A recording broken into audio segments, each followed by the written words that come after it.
We should be making this or something. And we are live. Good evening, everyone. How's everybody doing tonight? Tonight I have with us the Blibbering Humdingers, Scott and Kirsten Vaughan. Did I At get least that two completely? Of us. Yes. Or Scott and Kirsten, too. Did I say Kirsten? I always do that. I do apologize, Kirsten. Okay. Who did I do? I did that to Matricula last week. I said, "Do you want me to call you Madison or Matricula?" She says, "It really doesn't matter." Kirsten. Okay. All righty. So I am glad that you're with us tonight. What I'm going to do is go over a couple things we have coming up on the channel. So what we have coming up, folks, is Friday night this week on Critical Not Cynical. We are doing Starship Grissom. And it's one episode that they did before Starbase Studios closed. Saturday, Donna and I are going to be at Congregate, and I'm thinking of possibly, if I can get the bandwidth, of putting our concert on here and, doing a special Filk Quest from there. Also, our Wednesday night sing next Wednesday, where we usually do our one song. I'm going to see if I can get some footage of the Filk room at Congregate and ask those that are participating if I can maybe do 45 minutes worth of filming and put that on Wednesday morning at 9 so you guys can get an idea of what a Filk sing is. Sunday night, we have the release of Unsteady. That is, second to the last of the Constar. That will make 107 for Vance for all the films he's done. And I believe the weekend after that I think we've got the musical that is coming out. Wondering, okay, we have an error. I wonder what's going on. Okay. Let me see. There's an error. Let me end the broadcast. And I'm going to... Something's wrong. What is wrong? I've not ever had this happen before. Very blue light. Can you warm it? That is the warm one. Our skin is warm looking. Okay. Let me see. No budget production page, but it's working now. Yeah, let me do a refresh on that. Okay, let me go back to that. Chuck had to restart too. Okay. Okay, yeah, there must be something going on. So let's go back. Always some fun. Yay for live. Okay.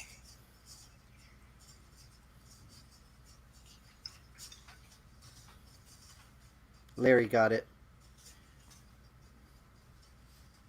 By the way, hi Chuck and Gray and Larry. Yeah, okay, I don't know what happened here. Let's see. Can you see me now? Switch. Always something new and exciting. Okay, there we go. Yeah, I had to go to their page. I don't know what happened. Okay, well, that was exciting. Let me see who we have in here now. Okay, so sorry about that. Hi, everybody, once again. All right, so who do we have in here? Chuck Parker, he says, hi, Frank. And there's, and then, hey, Chuck, that's what I put. Okay. Then there's Larry Kirby is out there. Gray. Claude Sailing, how you doing tonight? And who else is in there? Ian Mitchell. Ian, I was talking about you behind. Are you seeing me now? You may have to restart it by going to the no budget production page. I don't know what's going on. Okay, saying I'm back, and so you're all okay. There we go, and there we go. Okay, it looks like everybody's good. Okay, once again, thank you for joining. Tonight, again, we have the Blibbering Humdingers. So, how you guys doing tonight? We're doing great. All right. Happy Doing to be great. here. Happy to be here. Usually we don't start out like that, but welcome to the world of podcasting. So, what I basically usually ask, one of the first questions is, where did we meet? Oh, Where did we meet us you? and you? Mm-hmm. Huh. You were the con chair at Con Carolina. Well, I mean, that's where we physically met. You were the con chair at Con Carolinas. Glad you remember this. And actually, Terrible. it was really our first foray into the convention scene, and you and Larry were both like amazingly welcoming and hospitable to us. And I actually will always remember that. Before that, I think we'd chit-chatted maybe a little bit on MySpace. Sort of stumbled on each other. Yeah, it was MySpace. Maybe had a little bit of chit-chat, but yeah. I remember that now. Yes, MySpace. How many people remember MySpace? I'll tell you, that was a long, long time ago. It was rather funny because I've had Gray, and I've had Chuck, and I had Matricular Madison, and I had DJ on last week. And I met all four of them at the same place. That was the night that I walked in. I'd been out of Con Carolinas for a little bit, and I came back that year, and you guys had been set up with a campfire with Madison. The blow-up campfire. Right. Madison's campfire, yeah. You guys had already known. Of course, Larry was there, but that's where I met the other four. And we think we figured it out. It was like 17. I think it was 2017.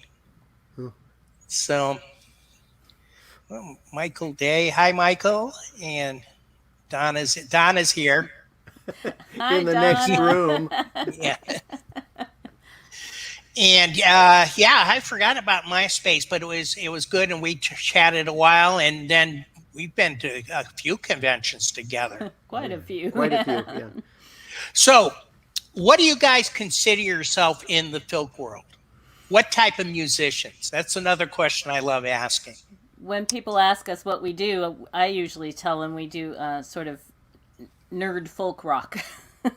That's what I say. What do you say?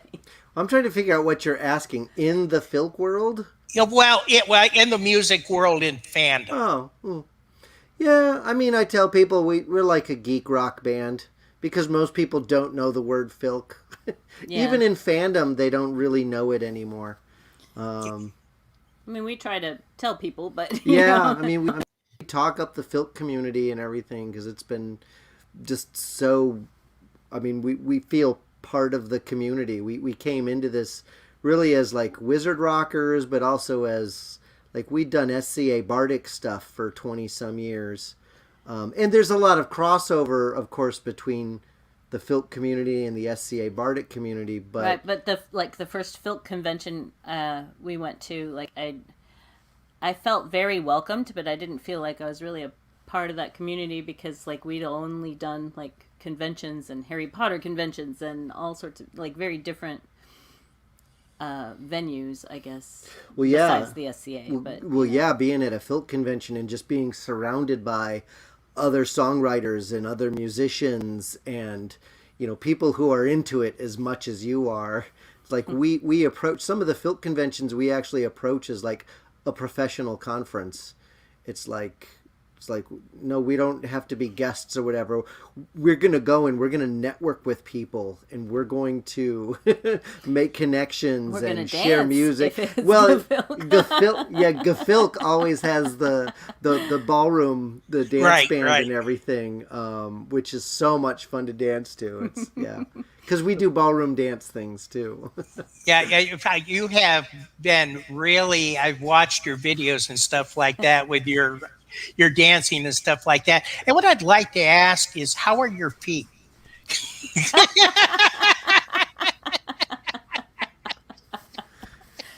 Good. We actually we haven't been to our lessons since February. Did we? In a long time. We had to. We were taking our studio had done. They'd gone through all kinds of drastic measures to like put in this ionizing air filter and doing socially distanced lessons and masking and and sanitizing everything. And they never had more than like 8 people in the studio, and it was a huge space too. So we were continuing lessons every week or two during the pandemic until we couldn't afford to. So well, yeah. Thank you. Well, now with the world opening up again, we've got all these things we haven't been able to do for the last year, so that's taking a lot of our time right now. But we'll get back to the dancing. We will. It's too much fun. She loves it too much. I do it because she loves it, and happy wife, happy life. You like it too, don't lie. I don't mind it. No, you guys always look so happy. Well, it gives me reasons to show off. I'm kind of, everybody knows I'm kind of vain. No. I have a touch of the narcissism. No. I'm an attention whore. And I love to show off. And, when we're out there on the dance floor showing our moves, we were like, oh, they really know what they're doing. And we kind of do. But we know more than other people. And that's Less than a lot of that's all people, that's important to me. So what's your favorite dance? Ooh. When we started, we hated Foxtrot. Then we got to the point where we love Foxtrot, and that's what we did in the video, the Blind Pig video. Well, I would say East Coast Swing is definitely our favorite. That's what we did. It's our best, started. And we know the most, and I think that's our favorite. But we enjoy a lot of, we like all of them. Yeah. Salsa, we started doing a lot of salsa. Our salsa is very ballroomy. Right. If we were to go to a salsa club, I wouldn't go to a everyone would salsa be club. like, oh, they're like ballroom dancers trying to salsa. But it's fun. Here, have some more chips. Right? Yeah. Sit down before you hurt yourself. I mean, that's where we would be in a salsa club. Because I have no machismo, But you're vain. Which helps. They don't go hand in hand. Oh, my goodness. So how many instruments do you guys actually play? None. I don't actually. I'll stop. I dabble on a couple dozen, but I just play some rhythm stuff, like hand percussion. I can do a shaky egg, and I have a vibroslap. But he plays guitar, croomhorn, recorder, flute-ish. He's not great, but he can do it. Except he finally found it. 2 years it was under the seat of my car. So now we have a flute again. I mean, I started as a woodwinds guy. I played saxophone for years in school, but then switched to flute in my late teens, and picked up guitar because I wanted to be able to write songs that an actual guitarist could easily accompany me on. Mm-hmm. And I couldn't find a guitarist who could do what I needed them to do, so I just kept playing it, and now I kind of play guitar, but I don't think of myself as a guitarist because the instrument doesn't make sense to me. I just put my fingers here and play, and it works. So I have no formal training in playing it. So like when guitar people start talking about the brands of guitars they have and weird tunings and all that, I just sort of smile and nod and say, oh, I like Dadgad and a double drop D. The man with the spider capo is telling me he doesn't play around with tuners. Well, tuning. again, I'm as Terry Pratchett would say, I'm just mucking about with it. It's true. Like our Elegy for a Nerf Herder song, I wrote. That was the first thing I wrote the tune and the words to, so I was very proud of myself for that. But he put 2 capos on the guitar for that just to make it weird. I don't even know why. I was channeling my inner Jonah Knight. And I was like, James Taylor too. Yeah, if 1 capo's good, 2 capos better. are better. Yeah, I just use the one, and that makes me sing higher. That's about it. Right. Now, if you were asking us what instruments Liam plays, so our boys aren't with us obviously tonight, but they do play with the band. For those of you who don't know, we have a go ahead. Tell us a little bit about that. Yeah, tell us a little bit about your boys in that. Our oldest son just turned 20. How is that possible? I'm only 30. I don't know. Anyway, so that still wigs me out that he's 20. But he plays drums with us, and Liam is 17, and he plays piano. He started on piano and keyboard. They both played some piano for years. Right, but with the band, Liam started playing the keyboard, but now he picked up the guitar. He has a bass. He has 2 mandolins, an octave mandolin, a regular mandolin. He started doing the bodhrán and doumbek. A button accordion, a regular keyboard accordion, a concertina. He's picked up a low D whistle.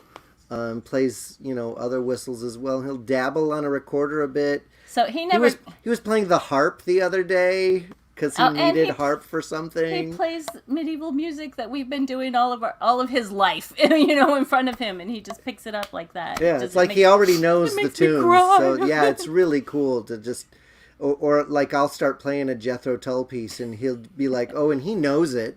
Because he's heard it his whole damn life. Yeah. And he'll just noodle along on mandolin or guitar or whatever. And he's an incredible musician. He really loves the music. Have you gotten him a lot of formal training? Or?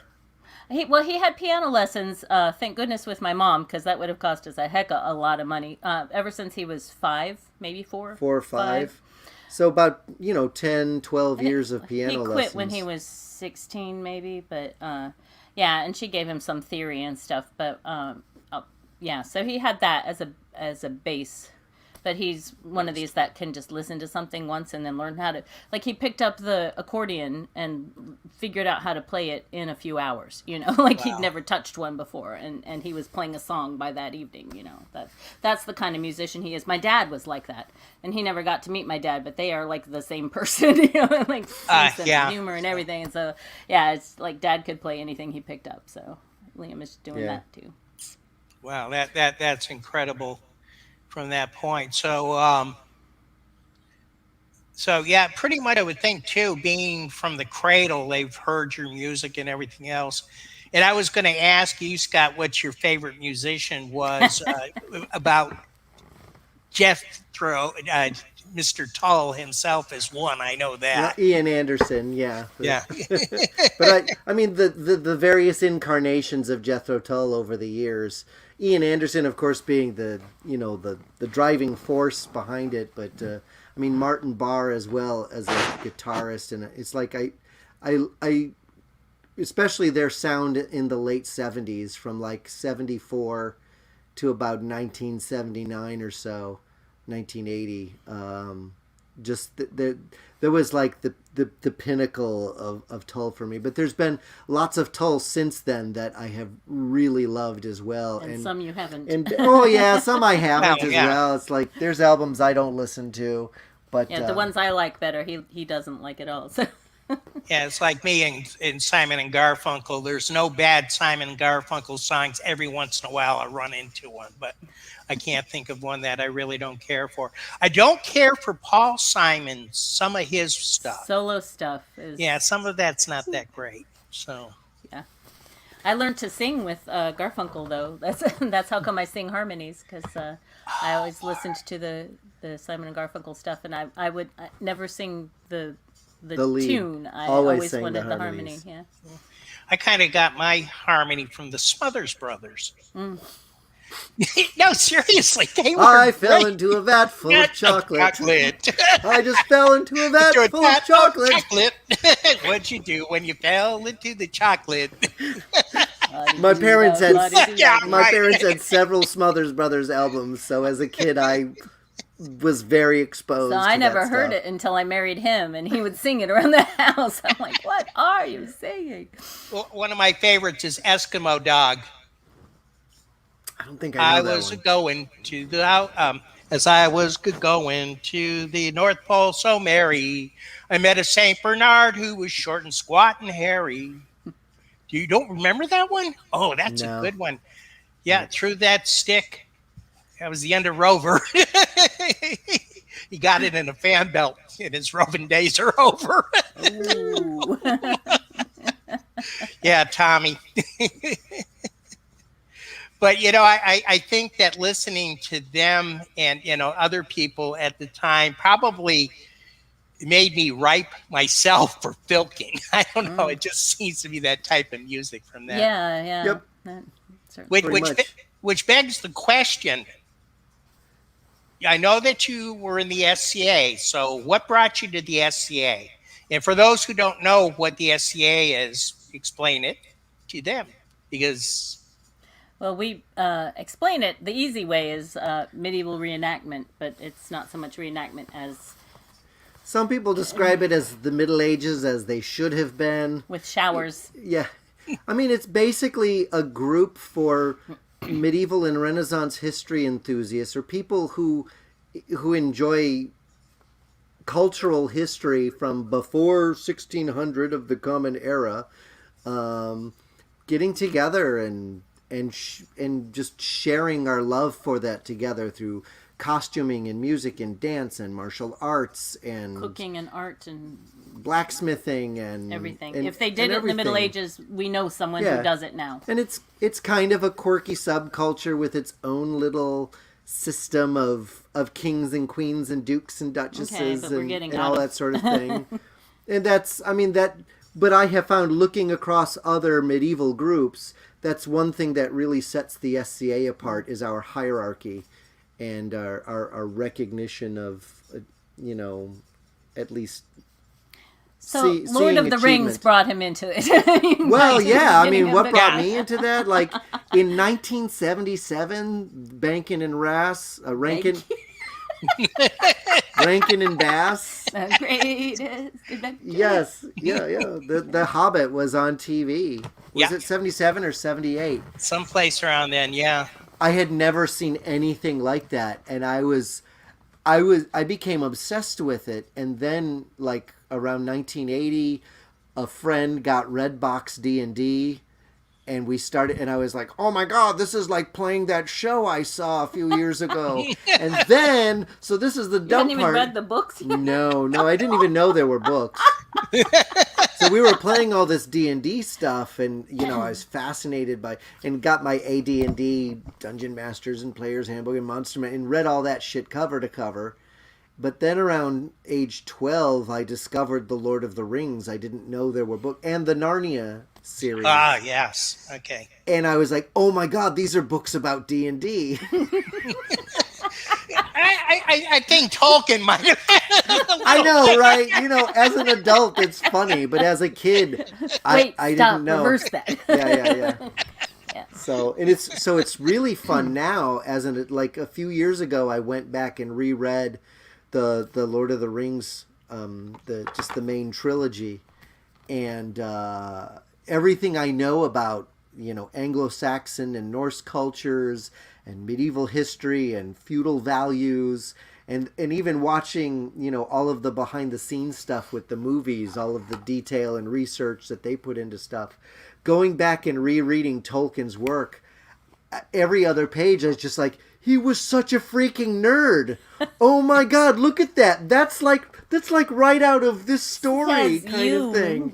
It's like, but being able to see that now and really appreciate his work, I mean, as a playground for his research. Because it's shitty literature. We all know it's shitty literature. but it as a playground for his world building and creating cultures and peoples and creating literature within this work. I love that. I love that, and I think that's what people should read Tolkien for. But that's what brought me to the SCA. Right. You mean we get to act that out, and you're like, do those things? Hey, Yeah, okay, yeah. cool. And What are you guys getting ready for? We are getting ready for an event called Armistice. Normally, we would be getting ready for the Pennsic War. But the Pennsic War is not happening this year. The SCA could not commit to it in a timely manner because they had to sign contracts back in February COVID or something. stuff and all that. Yeah. So the they weren't campground ready. themselves needed to make some money so they could keep being a campground. So they made up their own event so it's sort of like mini Pennsic, but not run by the SCA, just run by the campground. But it'll be sort of the same and sort of different. Yeah. But we're going anyway. We're going, and we're going to have a nice time, and it's going to be really chill and kind of medieval, and we're going to make some new friends and have a slightly different experience in a familiar place. Yeah. So is this where you got your inspiration for your songs and things like that? Because you go by, what is your SCA? Wystle? Efenwealt. I go by Efenwealt Wystle, and she goes by Aénor d'Anjou. Yeah, Efenwealt. That's all the songs that he wrote, 30 years ago, were in that. Well, inspired. Persona and Yeah, inspired by but the inspired SCA. by going to Pennsic, but even people I know locally and regionally and events I go to, and even stuff inspired by medieval history. Plus, we're into medieval, and she grew up, her parents ran medieval music consorts. Yeah, my dad was the leader of one. So my whole life I was around that too. So. Yep. And when he married me, he was like, "Oh, your family has all the medieval music and instruments. I'm gonna marry you." I and married take this I family." married her just for her For my family. daddy. Well, I did see the instruments at one convention that you guys brought. We'll be doing that again this weekend. We are bringing some of that to congregate this weekend. And having a medieval music show and tell at 6:00 at Congregate. Yeah, I had to go into that again. What do we have here? Oh, Ian's having problems again. Still got that error. I don't know what's going on with that. Okay, yeah, he's across the pond. All right, Ian, sorry about that, brother. I hope you have the rest of a good night. I'm not sure what is going on. All righty. Yeah, that's too bad. Okay, so where were we? So, how did you stumble into Filk and Wizard Rock? So we didn't start reading the Harry Potter books until they were on the third one or something, and the local Barnes and Noble had asked us to come and play some songs for one of the book openings. They just wanted songs about unicorns and magic. They had no idea. They didn't read Harry Potter. They didn't know what it was about. They knew nothing about it. And we kind of went, we're not the right people to do that. Yeah, we didn't want to be inauthentic to the fans of the book and just sing songs that mention dragons and fairies and unicorn, stuff. yeah. So we started reading them then, though, and got into it. And then eventually we opened a gift shop, and we had a performance space. And we, for the book number 7, we went to one of the big opening events at a bookstore and wanted to sing some songs, and he had written Voldemort Made Me Cramp My Pants, and Love that song. maybe one or two other things. No, we did, but then we did a bunch of other people's songs because we found them, Harry and the Potters and Draco and the Malfoys, and did their songs, and so, but that's when we started our band at that event. Yeah, and we at our store that it was we call it a gift store, but it basically specialized in medieval fantasy. and pirates and Harry Potter and knights and dragons and unicorns and all that sort of thing. Costumes And we started hosting performers. We wanted activities to bring people into the store. I did a lot of Harry Potter birthday parties too. Yes, yep. And so we just got to, it was our store and we had some numbers, so we were the opening act for everybody who played at our store. We're going to bring in someone to perform so we can have a concert. So we always guarantee having a spot, run an open mic. Guaranteed. Right, Chuck? We've never even played at an open mic. No, we have never played at like a regular open mic. Really? Yeah.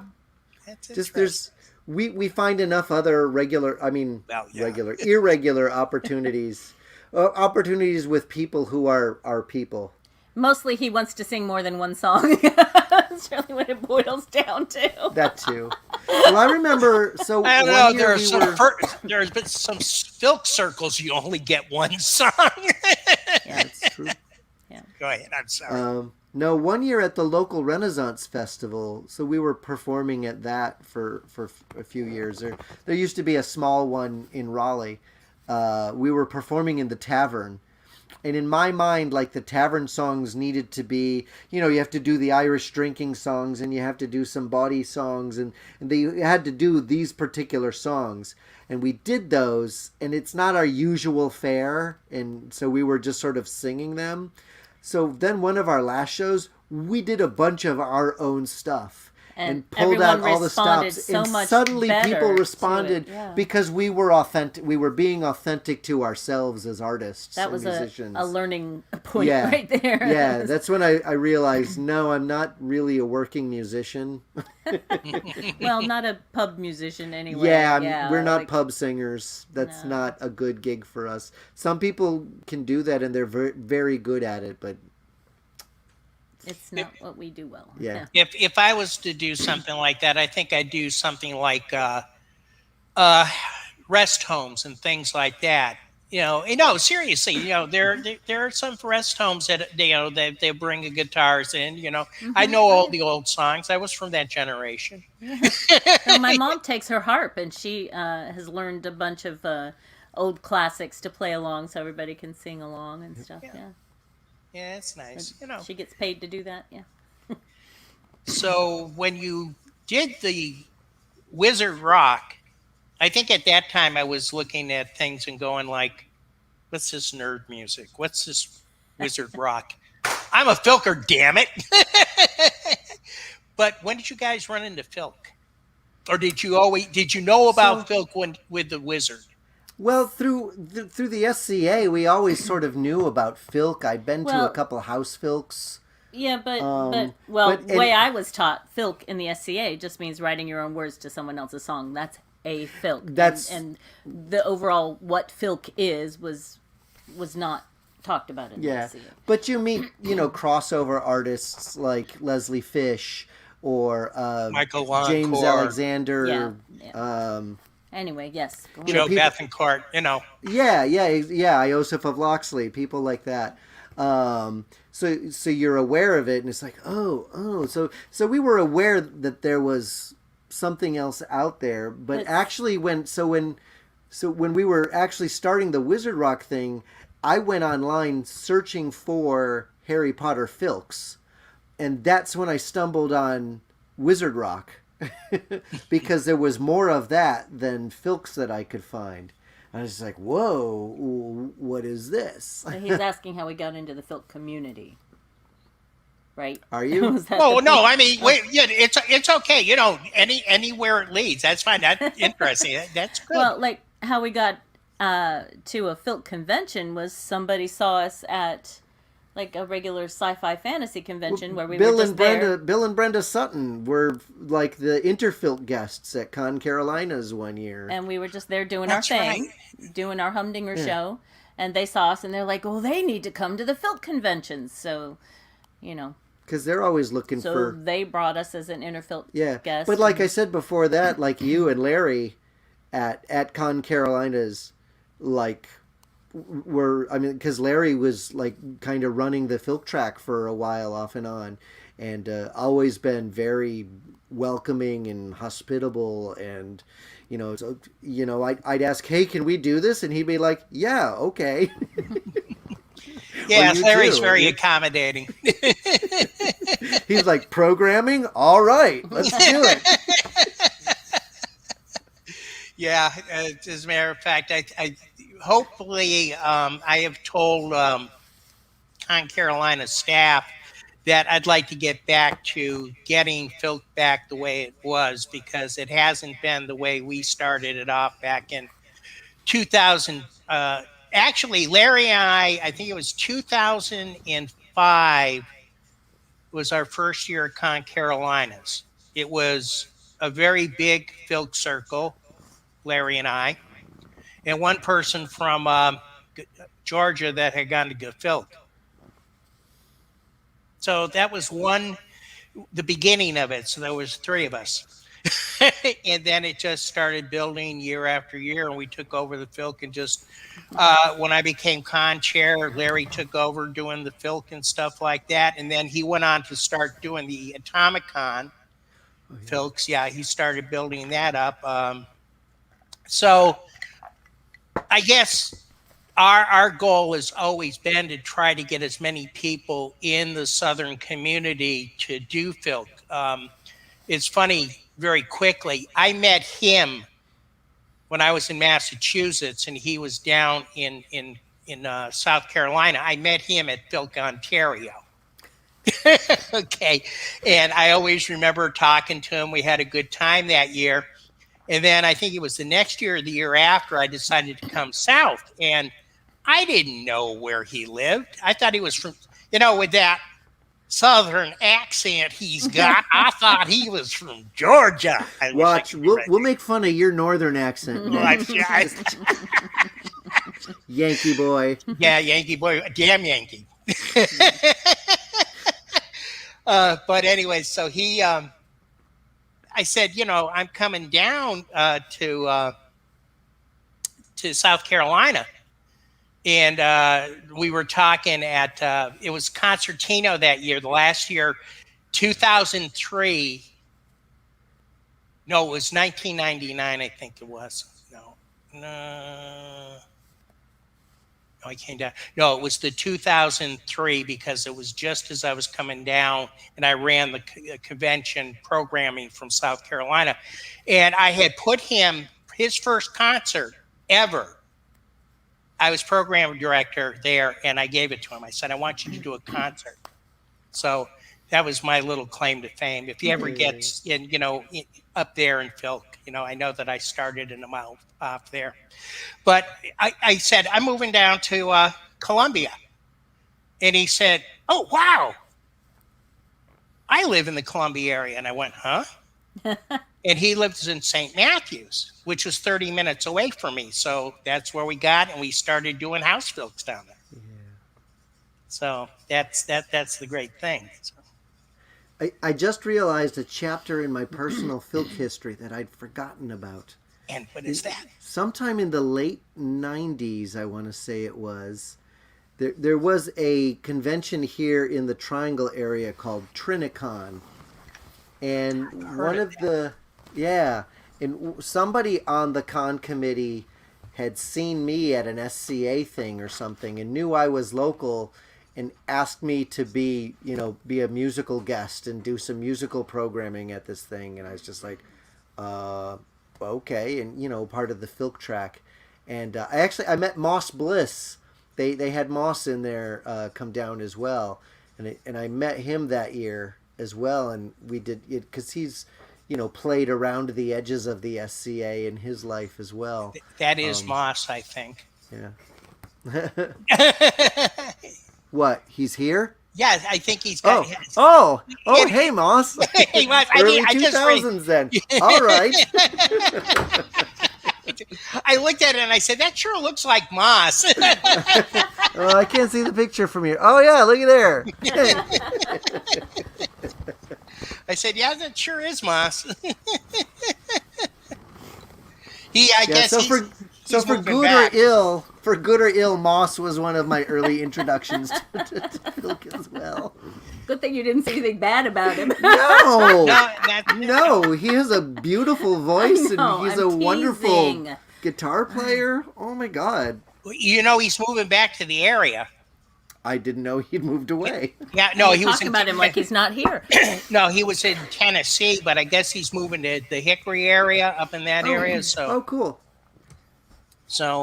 And Donna and I are doing some work on the house, so we'd like to start doing some of the Filk up here too. So we'll see what happens. So, okay. So, did you guys want to do a quick song? Sure. I hear you have a couple new ones. Yep. We do. Oh, we have a whole CD. We have CDs. There. That's our there new it is. album. Got to do the promo. And it's even pretty on the inside with the picture of our butt music. I thought you were going to say butt. The picture of our butt. A medieval butt with music on it, which is where we got one of the songs from. But I think we're going to do Are we going to do that? Yeah, I can do it. You can do it? Your throat will do I it? have a bit of a cold, and this is a a patter song, but we'll see what we can do. On the repeats, or the sing-along parts, I'm going to let you do them on your own. You can handle that, right? I know you know how they go. Oh, come on. I'll try. All right. Hold on. Anyway, so this song is about language and how it changes, sort of inspired by Bridgerton and a bunch of other stuff, so I was using kind of turn of And this... Gilbert and Sullivan. Well, yeah, the style is Gilbert and Sullivan. So there are some odd words in here, and eventually I'm going to get around to making that video that explains them all. Sounds like Frank Hayes there. All right, here Daddy Rose. Ready? Language is a fleeting thing, defying sense and reason. No vicious phrases dissipate with every passing season. Let's take this opportunity to delve into the discourse and ridicule the lazy language caused by modern resource. Dun dun. Let's rap. Can you sing the dun dun dun? Dun, dun, That's the piano dun. part. Let's rapturous. Because I don't know where you're There's coming usually a piano Yeah, part. I know. Let's rapturously revel in the thrill of reminiscing when writing was an art form, one we currently are missing. The querulously blathering can cause confusions untold. I hope this little ditty leaves you positively gruntled. The querulously blathering can cause confusions untold. I hope this little ditty leaves you positively gruntled. Dun dun dun dun dun dun dun dun dun dun dun dun. After sojourns lengthy on our Zoom calls in pajamas, Campton seemly grooming might just lead to causing dramas. Grandiloquently lofty style is frivolously needless. Phantasmagoric, colorful coiffures for fashion heedless. Bum bum bum. Never met a girl so astrobogulous as that lass. Risque, bizarre, slightly bawdy, mischievous, oh that's sass. Returning certain phrases into common conversation is ever so felicitous, encouraging loquation. Returning certain phrases into common conversation is ever so felicitous, encouraging loquation. Oh, faster, huh? It's difficult to stay abreast of scintillating jargon. Often words will disappear, forgotten in the bargain. Current interactions are but loathsome lessons learned. Spurious attempts to speak in sentences are spurned. Bum bum bum. OMG, that's funny is a phrase that is ineffable. A basic speech to alphabetic terms is just untenable. Contemporary comments teeter reptile and precarious. Once sick was bad, but now it's good. Ironic is hilarious. Contemporary comments teeter reptile and precarious. Once sick was bad, but now it's good. Ironic is hilarious.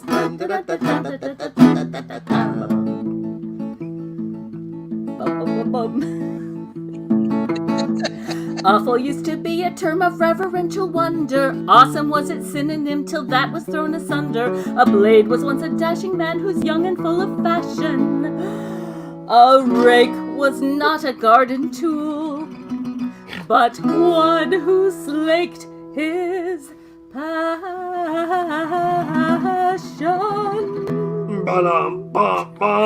Witty dialogue exchanges paramount to wooing. If such was needed nowadays, there would be no pursuing. Over time, some meanings change, like making love meant courting. Currently, it means the act Victorians called sporting. Over time, some meanings change, like making love meant courting. Currently, it means the act Victorians called sporting. Though querulously blathering can cause confusions untold, I hope this little ditty leaves you positively gruntled. I hope this little ditty leaves you positively gruntled. I hope this little ditty leaves you positively gruntled. I hope this little ditty left you positively gruntled. Very good. I like that. So where do you guys get your inspiration for your songs? Well, this one... We don't do drugs, so we gotta do something. I mean... I was really into watching Bridgerton. I've always been into big words. He always tells me I put too many words in, and I've wanted to do a patter song ever since. So my mom used to sing opera, and I grew up on Gilbert and Sullivan and all the other operas, but Gilbert and Sullivan was the only ones I could stand. So I wanted to do a patter song, and I finally, I don't know, it just... This whole album is so weird. It's called Positively Gruntled, a collection of non sequitur ditties with a lot of words, because none of the songs have anything to do with each other. So instead of like except the normal... that they're lyrically dense. Yeah, well, anything she all, wrote is just... lyrically I wrote dense. All of them, but this is beginning to sound like a Gray song. It can be a little lyrically dense too. And by dense, I don't mean... Well, like, Jolly Murder Hobos isn't that dense. I'm looking back at it. A lot of words. We had that discussion when he was on. Oh, really? I mean, Yeah. like, well... No, I mean, my songwriting tends to be very, like, one-liners. Like, bump, bump, set up joke, set up joke, set up joke. Or... And I'm not funny like that, so or I can't I'll write do, like imagery Yeah, but you're a good stuff. straight person to that. Yeah. That's my job. Yeah. I wrote a very sweet song about Baby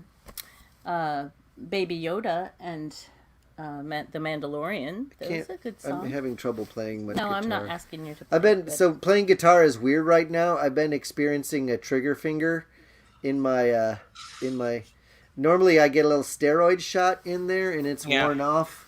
But I'm going in for surgery Friday after next for that. And I haven't been able to bend my thumb since January. Oh, that's not good. So playing guitar has been interesting. Interesting, I know. So what have you thought over this COVID about online music? How do you think that's affected the community? Well, I think it's positive. I think it's good because a lot of people have joined like Festival of the Living Rooms, from all over the world where they wouldn't normally get to hear each other because they aren't in the same living room. So, we've played a lot of shows here with the kids and we've gotten to be better performers. And, it's very different because, us, we like to interact with the audience a lot. And without an audience or with them only, chatting in the chat, it's like a very different experience. But I think it's been very good. No, I completely agree. Good, Chuck.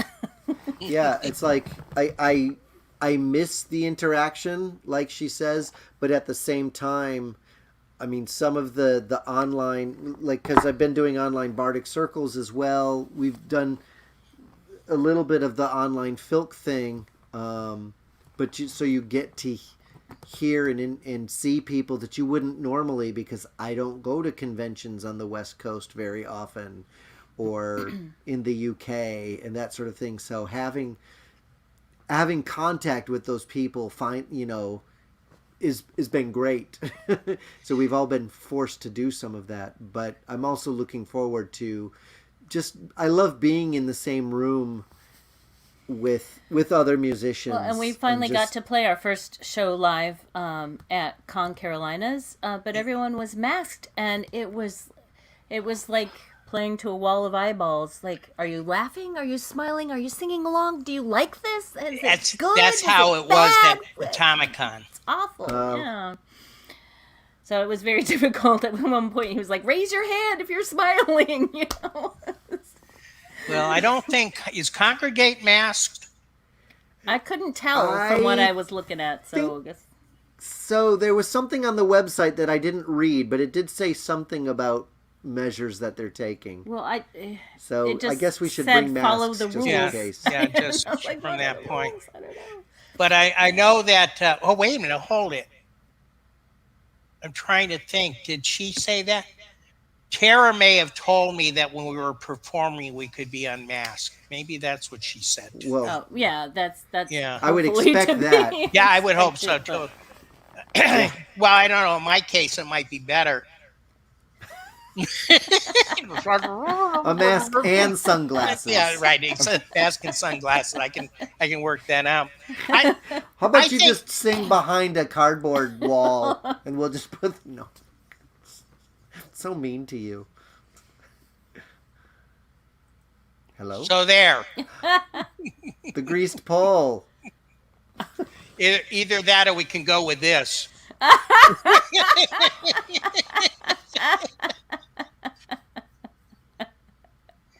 I got a million of them. This is the only reason Vance went in with me as a partner, because I'm the spunky comic relief. But we do enjoy this. Getting back to the online stuff, I hope it does continue to a degree, because I do enjoy playing. I mean, I love playing with the circles and stuff like that, but I've met a lot of good people online doing the Bardic circle. Well, not the Bardic, but Filk circles and stuff. I think like it that. will continue, and you could always do your own too. If nobody else is doing one, host your own. So what's in the future for you guys? What's up next after Congregate? Congregate, then not Penzic, then We're doing Marcon up in I want to say Columbus, Ohio. so we were Some invited to city do. in Ohio that starts with a C. Well, I think it's probably Columbus or It's at the same Tell you hotel what, where I'll look it OVFF up is and held. tell you that's in Columbia. just a minute. Okay. All right. We were invited to be at Dragon Con, but it's at the same time as Marcon apparently. So we are going to Marcon this time. So. Yep. Yep. And then after that, there's it's a Harry Potter focused, but it's also all magical worlds Oh, are kind we of doing convention down in Atlanta called Conjuration. And that's always a magnificent time, since there aren't really any Harry Potter conventions anymore, and that's the closest thing. And they actually have several Wizard Rock artists perform. And Columbus, Marcon. okay, Marcon in Columbus. And I think that's all that's on the calendar as far as like performance goes. We'll probably do an online show sometime in the late autumn. We need to do a backyard show too. Yeah, we should have something here in the backyard. Now that people can come out and see each other too.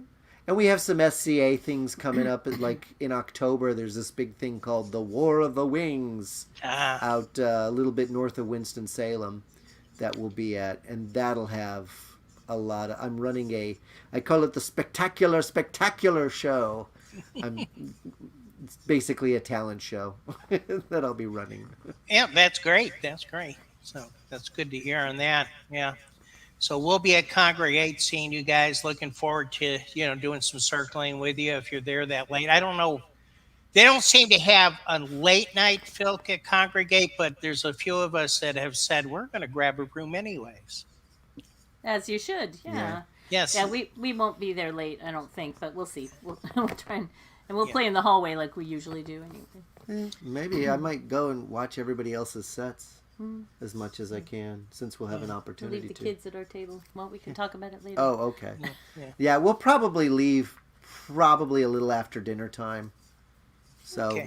we won't make it to that. Yeah, well, at least we'll see you guys, and I'll be at your show, of course. Yeah, we're going to try to make it to yours. We'll be there by then. I always get the early ones, Filkers, 4 o'clock in the morning. Let's wake up at 9 o'clock to do a show. Right. But, Yep.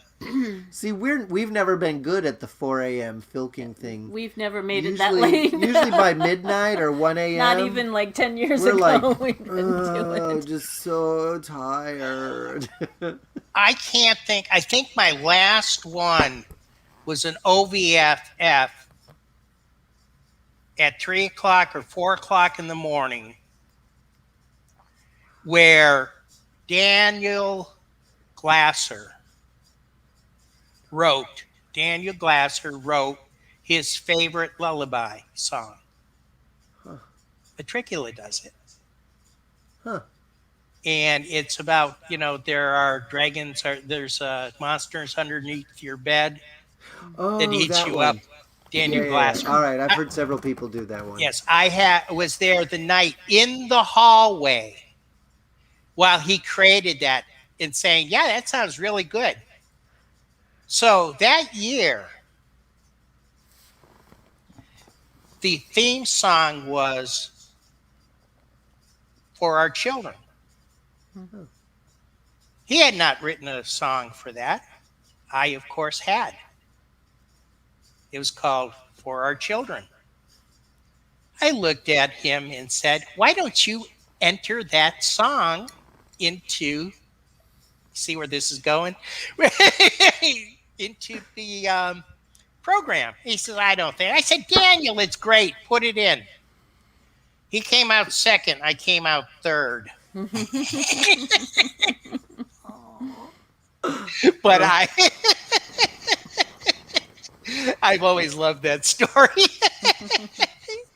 But it's a lot of people don't know this about me, but I've introduced a lot of people to a lot of people. I introduced Daniel Glasser to Rob Wynn. I introduced Larissa to Rob Wynn. We know what happened there, but but anyways, I used to do that a lot. Carla Albrecht. I was there the first year she was at Filk when she sold out her things and went. And then the next time I saw her was at a Mass Filk up in Massachusetts at Spencer Love's house.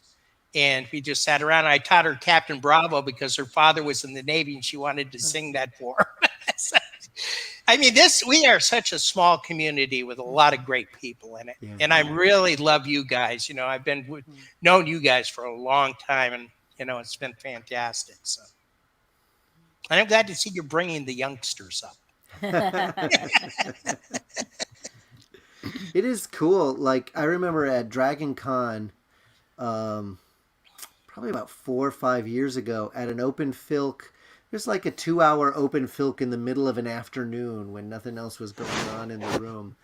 And just a bunch of like random late teens and 20-something kids in there and doing the theme song from their favorite anime or, just other, or something from a YouTuber that they'd heard. I'm just like, yeah, the community is still alive. It's different. It's different. They're doing different material. Like, I often think of older Filk, it's very, very folk music based. A lot of, because older people grew up on a different media. So it's about different stuff, but the values are essentially the same. And the people are the same no matter what their age. We were thrilled to see, who's the group out of Baltimore, the hip-hop group. They do like nerdcore hip-hop stuff. Oh, sounds good. Yeah, we first saw them. It's a gaming thing. Their name is a gaming pun.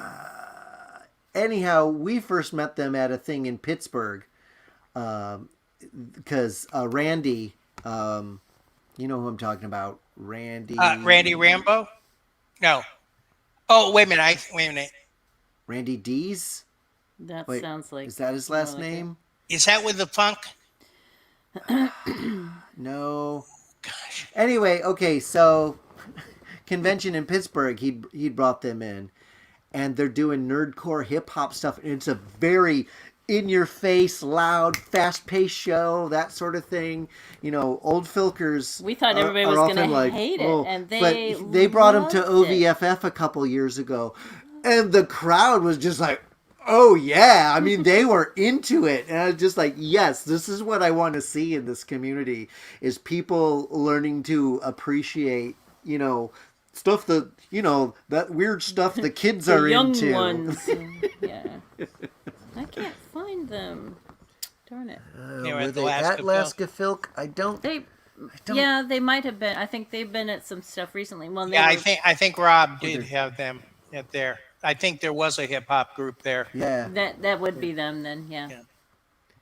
Wreck the System. Wreck the System. There you Oh, go. okay, Find yeah. it in my head Fun somewhere. bunch and just a really fun act. It's like, and very, like I said, loud and in your face, and but yeah, and it's a lot about anime and video game stuff, which I'm not really into. We didn't understand the But the stories, kids are but it was today. fun anyway. Yeah, but that's the media that kids are into.